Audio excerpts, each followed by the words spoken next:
দিয়েছেন প্রত্যেকটা ভালো কাজ করার সময় কি বলবে? বিসমিল্লাহির রহমানির রহিম। খাবার গ্রহণ করবেন, খাবারের শুরুতে কি বলবেন? বিসমিল্লাহির রহমানির রহিম। আল্লাহর নবী বলেছেন যেই ব্যক্তি খাবারের শুরুতে বিসমিল্লাহ বলল না, তার সাথে ওই খাবার শয়তানও খায়। নাউজুবিল্লাহ বলবেন না? একই প্লেটে আপনিও খাচ্ছেন, শয়তানও খাচ্ছেন, তো শয়তান আর আপনার মধ্যে পার্থক্য হলো কোথায়? তাহলে বিসমিল্লাহ বলতে হবে কিনা? খাবার গ্রহণের সময় বিসমিল্লাহ বলবে। কাপড় পরিধান করবে গোসলের পরে কি বলবে? বিসমিল্লাহ। কি বলবেন? বিসমিল্লাহ বলবে। আবার শরীর থেকে আবার কাপড় খোলার সময় কি বলবে? বিসমিল্লাহ বলবে। স্ত্রীর নিকট গেলেও কি বলতে হবে? স্ত্রীর নিকট গেলে কি বলবেন? বিসমিল্লাহ বলতে হয় না? স্ত্রীর সাথে গেলে দোয়া আছে, জানেন তো আপনারা? বিসমিল্লাহ আল্লাহুম্মা জান্নিবনা শাইতানা ওয়া জান্নিবিশ শাইতানা মা রাযাকতানা। আমরা একজন 8-10 সুটকিয়ার বাপ হয়ে গেছি, এখনো দোয়া এটাও পারে না। 8-10টা বাচ্চার বাপ হয়ে গেছে, স্ত্রীর কাছে গেলে যে দোয়া এটা পড়তে হয়, অন্তত এই দোয়া না পড়লে অন্তত বিসমিল্লাহির রহমানির রহিম পড়তে হয় এটাও জানে না। আর নতুন আধুনিক যুগের ট্র্যাডিশন মার্কা তরুণ তরুণী যুবকরা তো বের হয়েছে, স্বামী স্ত্রী একসাথে মিলিত হয় আর ডেক্সেট বাজাই দেয়, ডেক্সেট বাজায়, স্বামী স্ত্রী একসাথে মিলিত হয়। এই মিলনের যে বাচ্চা পয়দা হবে এটা হবে বজ্জাত, এটাই হবে গাঁজাখোর, এটাই হবে সন্ত্রাসী, এটাই হচ্ছে উগ্রবাদী, এটাই হবে ইয়াবাখোর। কারণ এটা আসছে তো ওই প্রসেসে, এটাকে ভালো প্রসেসে আসছে, এটা আসছে তো ওই প্রসেস দিয়া। এরপরে আপনি বাড়ি থেকে বের হবেন, কার নামে বের হতে হবে? বিসমিল্লাহি তাওয়াক্কালতু আলাল্লাহ। বিসমিল্লাহ আছে কিনা? আল্লাহর নাম নিয়ে বের হতে হবে। কারোর সাথে চুক্তিপত্র করবেন, দলিল করবেন, বেচা কেনা শুরু করবেন, কার নাম নিয়া? বিসমিল্লাহির রহমানির রহিম। সকালবেলায় দোকান খুলবেন, কি বলবেন? বিসমিল্লাহির রহমানির রহিম। চলতেছেন হঠাৎ করে হুঁচট খেলেন, আমরা বলি উষ্টা খাইলাম আর কি বলবেন? বিসমিল্লাহ বলবেন। কি বলবেন? বিসমিল্লাহ বলবেন। কেননা আমার কোনো ভুলের কারণে হয়েছে, সামনের দিকে যাতে আল্লাহ রহমত দান করে, এই জন্য বিসমিল্লাহ বলবেন। কোনো বাহনে উঠতেছেন, কি বলবেন? কি বলবেন? বিসমিল্লাহ বলবেন না? বিসমিল্লাহি কি একের কিছুই না পারলে বিসমিল্লাহির রহমানির রহিম পারবেন না? এটা পড়বেন।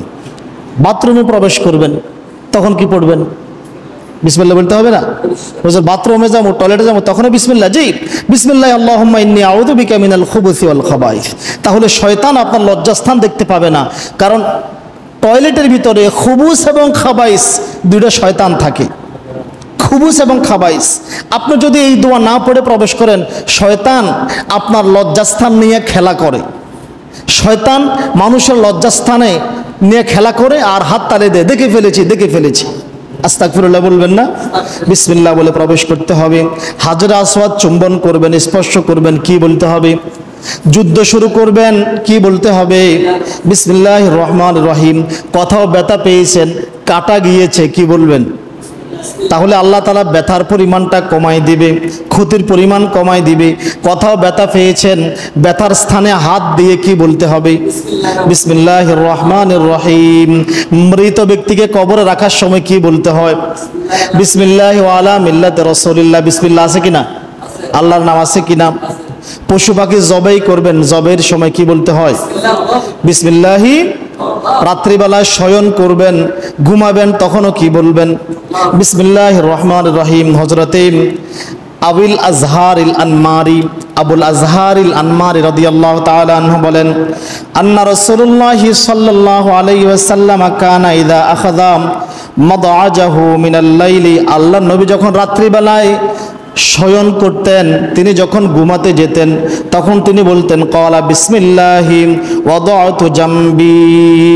আল্লাহর নামে আমার দেহ রাখলাম। কার নামে? আল্লাহর নামে। কারণ এই ঘুমটা শুধু ঘুম নয়, একটা মৃত্যু। ঘুম একটা কি? সকালবেলা যদি চক্ষু না খোলে তাহলে আমি কি? মৃত। আল্লাহর নামে বিসমিল্লাহি ওয়াদাআতু জামবি, আল্লাহর নামে আমি আমার বিছনায় আমার দেহ রাখলাম।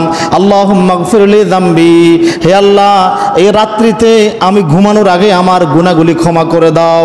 যদি গুনাহ থেকে যায়, এই নিদ্রা অবস্থা যদি মৃত্যুবরণ করি, তাহলে আমার গুনাহ তো থেকে গেলেও আমার গুনাহগুলি ক্ষমা করে দাও। ওয়া আহসি শাইতানি, আমার কাছ থেকে শয়তানকে বিরত রাখো, রাত্রিবেলায় যাতে শয়তান আমার কোনো ক্ষতি করতে না পারে, উল্টাপাল্টা স্বপ্নে দেখাইতে না পারে, আমার কাছ থেকে শয়তানকে দূরে রাখো। অতঃপর আল্লাহর নবী বলতেন ওয়া ফুক্কি রিহানিন, অতঃপর হে আল্লাহ আমার ঘাড়কে, আমি যে বিছনায় গেলাম আমার ঘাড়কে মুক্ত রাখো, অবমুক্ত রাখো, কোনো শত্রু যেন আমার ঘাড়ে রাত্রিবেলায় আঘাত করতে না পারে। অতঃপর ওয়া জালানি ফিন্নাদিল আলাম, এবং হে আল্লাহ আমাকে উচ্চ মর্যাদাশীলদের অন্তর্ভুক্ত করে দাও। বিসমিল্লাহ বলে ঘুমাবেন। ঘরের দরজা জানালা বন্ধ করবেন, কি বলবেন? ঘরের দরজা জানালা বন্ধ করার সময় যদি বিসমিল্লাহ না বলেন, তাহলে শয়তান ঘরে প্রবেশ করে ফেলবে আর সারা রাত আপনাকে ডিস্টার্ব করবে। খাবারের পাত্র ঢাকনা দিবেন। মহিলাদেরকে বলে দিই, ডেকজার উপরে আমরা কি বলি, বোটগাদে বলি আর কি বলবেন তখন? বিসমিল্লাহ বলবেন।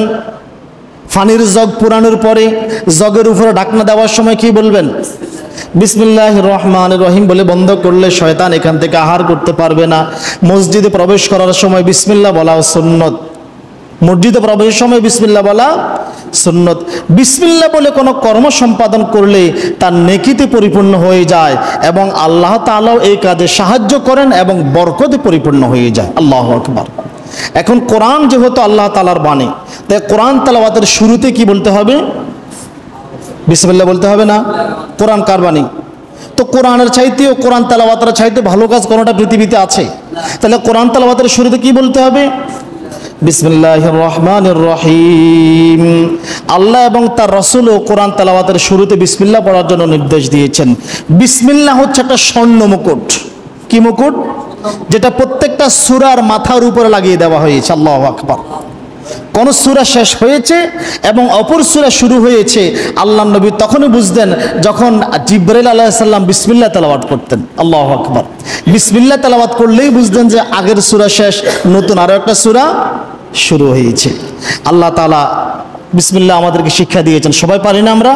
সবাই আমার সাথে একসাথে বলেন বিসমিল্লাহির রহমানির রহিম। বিসমিল্লাহ তো পড়ছে, অর্থটা কি? কত সুন্দর অর্থ। বিসমিল্লাহ হচ্ছে পরম করুণাময় অসীম দয়ালু আল্লাহর নামে শুরু করছি। কার নামে? আল্লাহ। পরম করুণাময় অসীম দয়ালু, বিসমিল্লাহির রহমানির রহিম। পরম করুণাময় অসীম দয়ালু কার নামে? আল্লাহর নামে শুরু করছি। বিসমিল্লাহ বরকতপূর্ণ হওয়ার কারণটা কি? কারণ এই বিসমিল্লাহর ভিতরে আল্লাহর দুইটা গুণবাচক নাম আছে, রহমান রহিম। রহমান রহিম এই দুইটা নাম আছে। তাফসিরে তাবারিতে বলা আছে রহমান আল্লাহর এমন এক গুণবাচক নাম যা অন্য কারোর জন্য প্রযোজ্য নয়। এই যে আমরা অনেকের নাম রহমান রাখে, শুধু রহমান ডাকলে গুনাহ হবে। আব্দুর রহমান কে ডাকতে হবে? রহমান রহমান না কয়, কি বলেন? রহমান না বলে না। এই গুণবাচক নাম কার জন্য নির্ধারিত? আপনাকে ডাকতে হলে আব্দুর রহমান ডাকতে হবে। রহমানের গোলাম, রহমানের বান্দা ডাকা যায়, কিন্তু রহমান বলতে ডাকা যাবে না। আর রহিম হচ্ছে আল্লাহ তাআলার গুণবাচক নাম হলেও এই রহিম শব্দটা অন্য কারোর জন্য ব্যবহার করা যায়। যেমন আল্লাহ তাআলা ব্যবহার করেছেন ওমা আরসালনাকা ইল্লা রাহমাতাল লিল আলামিন, হে নবী আমি আপনাকে জগৎসমূহের রহমত হিসেবে প্রেরণ করেছি। তাফসিরে বাগাবিতে রয়েছে আল্লাহ রহমান এই দুনিয়ার জন্য। কিসের জন্য? এই দুনিয়ার জন্য। আর রহিম হচ্ছে আখিরাতের জন্য। এই বিসমিল্লাহতে রয়েছে 19টি হরফ। তবে অবশ্যই মনে রাখতে হবে কোরআন তেলাওয়াত যখন শুরু করবেন, প্রথমেই শুরু করবেন বিসমিল্লাহর পূর্বে আউযু বিল্লাহ পড়তে হবে। কি পড়তে হবে? আউযু বিল্লাহ পড়তে হবে। আল্লাহ তাআলা কোরআনুল কারীমে আউযু বিল্লাহ পড়ার নির্দেশ দিয়েছেন। কোরআনুল কারীম সূরা আন-নাহল আয়াত নং 98 আল্লাহ তাআলা বলেন ফাইদা ক্বরাতাল কুরআন ফাস্তাইয বিল্লাহি মিনাশ শাইতানির রাজীম। সুতরাং হে নবী, সুতরাং যখনই আপনি কোরআন তেলাওয়াত করবেন তখনই অভিশপ্ত শয়তান থেকে আল্লাহর কাছে আশ্রয় প্রার্থনা করুন। আউযুবিল্লাহ পারি না আমরা? বলেন তো সবাই, আউযু বিল্লাহি মিনাশ শাইতানির রাজীম। বিতাড়িত শয়তান থেকে আল্লাহর নিকট আশ্রয় প্রার্থনা করছি। কার নিকট?